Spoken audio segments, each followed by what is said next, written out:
I'm Doug Rex. I'm a gastroenterologist at Indiana University Hospital in Indianapolis and professor of medicine at Indiana University School of Medicine. EMR stands for Endoscopic Mucosal Resection, and it's the primary or first-line method that we use to resect polyps in the colon that have a broad attachment to the wall of the colon. They could be flat or they could be shaped sort of like half of a golf ball. But the idea is that they're sort of have a shape to them and a size to them that we use this technique called EMR as opposed to simply putting a wire around it.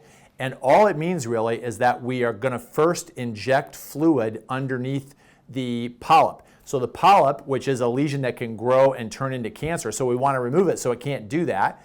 And the polyp is in the first layer, what we call the mucosa. There's a layer underneath that we call the submucosa that's very loose and really accepts fluid. So we put some fluid under there with a needle and the polyp will lift up and separate from the muscle, which is the third layer down and the one that we want to protect from injury. And so EMR, endoscopic mucosal resection, basically is a way of lifting polyps up and then going ahead and removing them with a snare. And it's got several advantages. First of all, if we do create any injury to the deeper layers, we can see it because we put some color in there that allows us to tell the second layer from the third layer, and it gives us some safety in terms of protection. And also for some polyps, it's very helpful to delineate the edges. So EMR, it's our primary way of removing broad, flat polyps in the colorectum. The reason that EMR is the first line way to remove any polyp that hasn't yet turned into cancer as opposed to surgery, or the reason why we always want to remove it by colonoscopy as opposed to surgery is, first of all, it has much less risk. In the United States, if you look across all the literature, the risk of dying from a surgical procedure to remove a section of the colon, it's about 0.7%. It increases with age. By age 80, it gets up to around 3%. On the other hand, the risk of removing polyps through the colonoscope has incredibly low risk. It's very unusual for somebody to have a fatality from even a complication from colonoscopy. So it's got lower risk. It also has lower cost because when you have a surgical procedure, that's more expensive, but then you're going to be in the hospital typically for at least a few days. Whereas after EMR, you're going to go home. We almost always discharge people to home, so the cost is less, the risk is lower, the chance of complications is lower also. There are some lesions that we see during colonoscopy that we don't want to remove by EMR. First of all, some of them we can remove by even simpler methods, but still through the colonoscope. Some polyps are kind of like, they look like a tree with a trunk or a mushroom. They're sort of growing on a stalk. A lot of people think that's the way most polyps are, but it's actually the minority.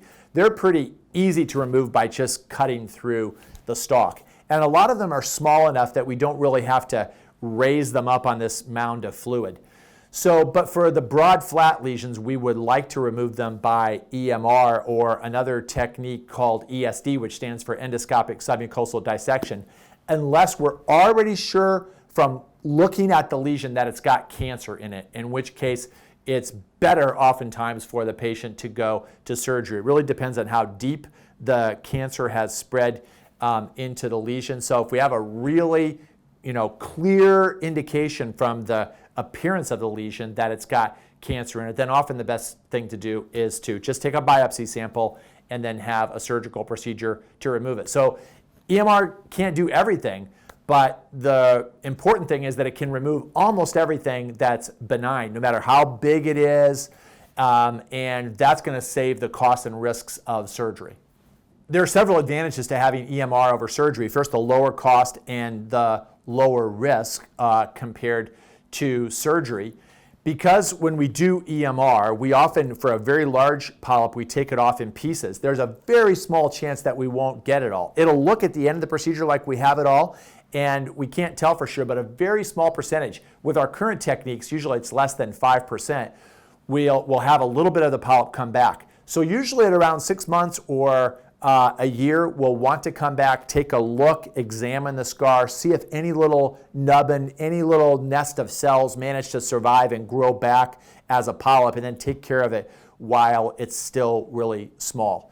In terms of risk, the most common problem that we have is bleeding. And the chance of that, depending on where the polyp is located in the colon and how big it is, can range from anywhere from around 2 or 3% to as high as 10%. But we do have tools to reduce that. Sometimes, depending on the size of the defect or the wound after we've removed the polyp, we can take some little metal clamps that we call clips and close the site shut, and that will actually greatly reduce the risk of bleeding. There's a very small chance of making a hole. Typically, if we make a hole, we can actually see it during the procedure and fix it, but the patient may still have to be in the hospital overnight. In our experience at our center, that happens in 1 in every couple of hundred EMRs. And so the risk of having to be hospitalized or to have clips to close an actual perforation is extremely low. So overall, the outcomes are very good because we can avoid surgery and all the costs and risks associated with that. So the recovery for EMR is actually really fast. People generally wake up from their sedation or anesthesia and feel normal. They may have very minimal discomfort from the gas. We usually watch them in the recovery area for a little while, maybe an hour. If there's any discomfort, we might stretch it out a little bit longer. And then the great news is you get to go home. You don't have to be in the hospital, except for the rare problem that has occurred that would require monitoring in the hospital. So compared to surgery, typically when there's a resection of a section of the colon that has a polyp in it, that's going to require being in the hospital. You probably have heard before that after you have a surgical resection, you kind of have to wait around until your bowels get moving again, you're passing gas. That can sometimes be as short as a couple of days, but oftentimes it's at least a few days before things really get going again. And then there also is the chance of, after any surgical procedure, of developing a hernia that could require readmission, operation to fix the hernia. After a colon resection in the U.S., the evidence suggests that about 15% of people have to be readmitted sometime within the first year after surgery to deal with some complication from the surgical procedure. So EMR, the great news is, in an overwhelming majority of cases, get to go home the same day. I will say that around the United States, there are lots of colonoscopists, especially gastroenterologists, who are expert in endoscopic mucosal resection. If you get on the internet and do some Googling, you can almost identify somebody within your region. You may have to drive. If you live in a smaller community, you may have to drive into the city, but it'll be worth it. And so if you need some help with it, you could also ask your physician, your local physician, to help you find somebody. They probably can identify somebody at the regional medical center, but almost everywhere in the United States is within a reasonable driving distance to get endoscopic mucosal resection done. I would encourage you that if you've been diagnosed with a colon polyp that has not been shown to contain cancer, it's what we call a precancerous polyp, and you've been told that you need surgical resection for it, stop for a second, because that may not be correct.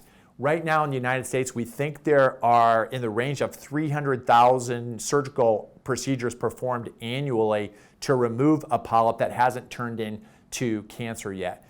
And that's kind of unfortunate because, again, the great majority of those can be removed through colonoscopy. So ask around if that happens as to whether or not there's somebody who can sort of tell you what the scoop is in your region, how you can identify somebody who can remove a lesion that hasn't turned into cancer yet, that's in your colon or rectum, without having a surgical procedure. It can help you out.